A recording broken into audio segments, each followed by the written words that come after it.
Hello મિત્રો, જય શ્રી કૃષ્ણ. મારી હોમ કુકિંગ રસોઈની ચેનલમાં તમારું સ્વાગત છે.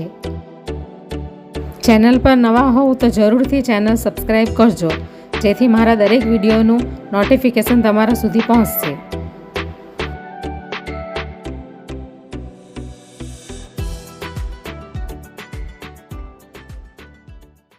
આજે હું ચીઝ ગાર્લિક ઢોકળાની રેસીપી શેર કરવાની છું. તો એના માટે મેં આ એક વાટકી ભરીને રવો લઈ લીધો છે ઝીણો. તો એને આપણે બાઉલમાં નાખી દઈશું. હવે એની અંદર નાખવા માટે મેં આ પોણો કપ દહીં લઈ લીધું છે. દહીં થોડુંક ખાટું જ હોવું જોઈએ.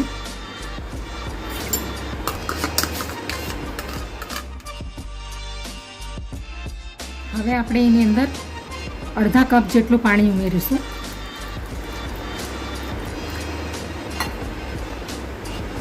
એક સામટું પાણી નથી નાખી દેવાનું, આપણે એની અંદર થોડું થોડું પાણી નાખીશું.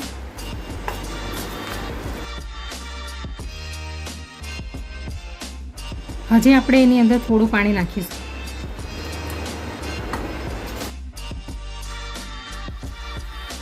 હવે આપણે આ રવાને 10 મિનિટ સુધી રેસ્ટ કરવા દઈશું, એટલે રવો સારી રીતના ફૂલી જાય. પછી આપણે જરૂર પડશે તો અંદર પાણી નાખીશું. તો હવે 10 મિનિટ થઈ ગઈ છે.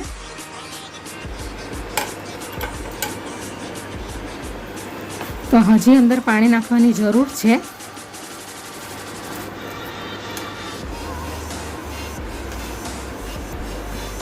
હવે આપણે અડધી વાટકી જેટલું પાણી નાખીશું.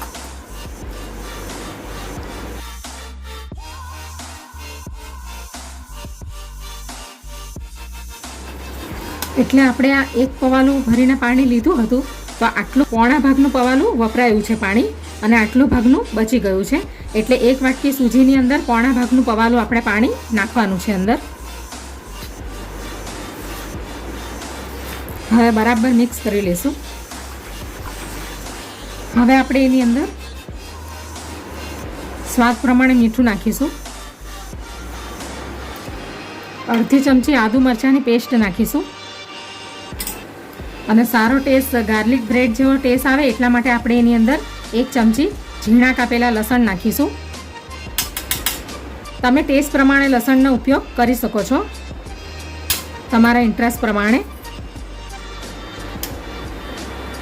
હવે આપણે એક ચમચી જેટલું તેલ નાખીશું,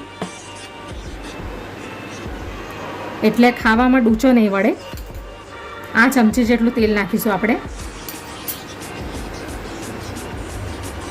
હવે આપણે મિક્સ કરી લઈશું બરાબર.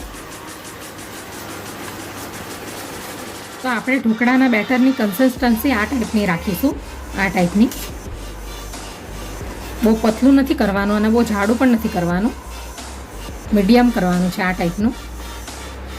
તો હવે બેટર રેડી થઈ ગયું છે. તો હવે આપણે એની અંદર એક ચમચી ઈનો નાખી દઈશું.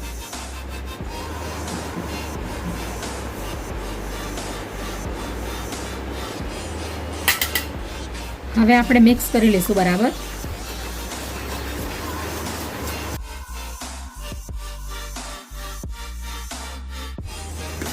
તો હવે બેટર રેડી થઈ ગયું છે ઢોકળા સ્ટીમ કરવા માટે.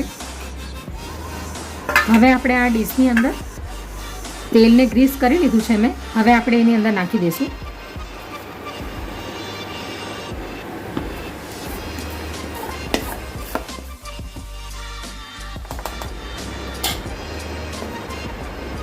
આપણે એની ઉપર કંઈ જ નથી નાખવાનું, લાલ મરચું વગેરે, કારણ કે આપણે એની ઉપર ચીઝ પાથરવાનું છે. એટલે આપણે એને આવી રીતે જ આપણે એને સ્ટીમ કરીશું. હવે આપણે એને સ્ટીમરમાં મૂકી દઈશું. 8 થી 10 મિનિટ માટે એને સ્ટીમ થવા દઈશું આપણે, સ્લો ફ્લેમ પર. તો હવે 10 મિનિટ થઈ ગઈ છે, આપણે ચેક કરી લઈએ.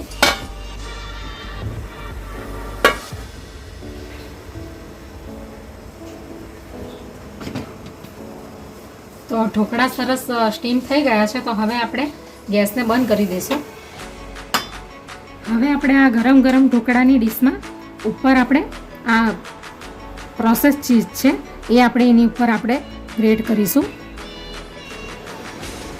ગરમ ગરમ ડીશ હોય ત્યારે જ આપણે એની ઉપર ચીઝને પાથરી લઈશું. એટલે સરસ મેલ્ટ થઈ જાય.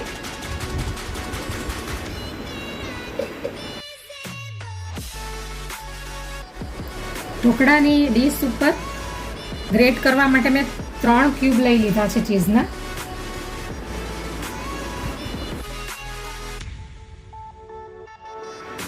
આવી રીતે આપણે બધી સાઈડે આપણે ચીઝને ગ્રેટ કરી લઈશું.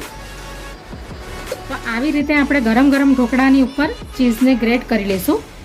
હવે આપણે એની ઉપર નાખવાનો વઘાર તૈયાર કરી લઈએ.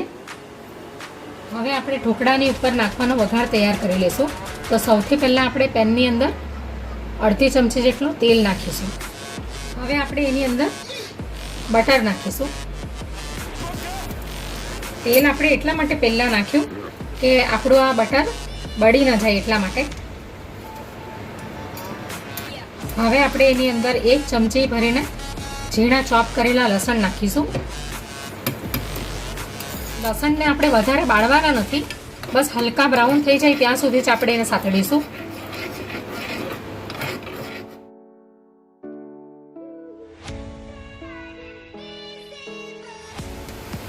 હવે આપણે એની અંદર 1 ચમચી ભરીને ચીલી ફ્લેક્સ નાખીશું. હવે આપણે ગેસને બંધ કરી દઈશું અને 1 મુઠ્ઠી ભરીને ધાણા નાખીશું લીલા.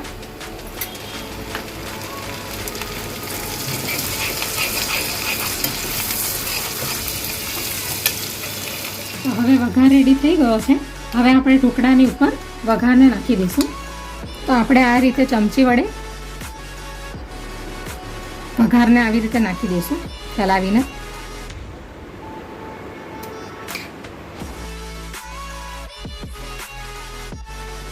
આવી રીતે વઘાર કરવાથી આપણા ઢોકળા એકદમ ગાર્લિક બ્રેડ કેવા આવે છે એ ટાઈપનો સ્વાદ એનો લાગશે. તો હવે ચીઝ ગાર્લિક ઢોકળા રેડી થઈ ગયા છે. તો હવે આપણે એને કટ કરી લઈએ.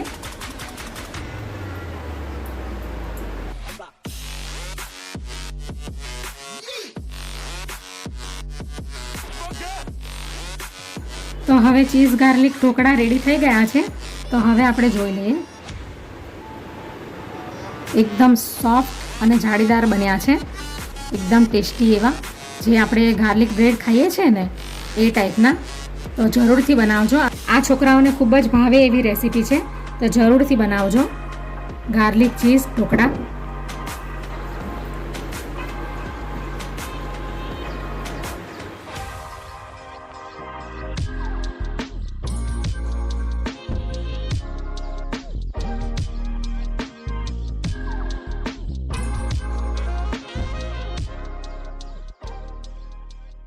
Audio Jungle.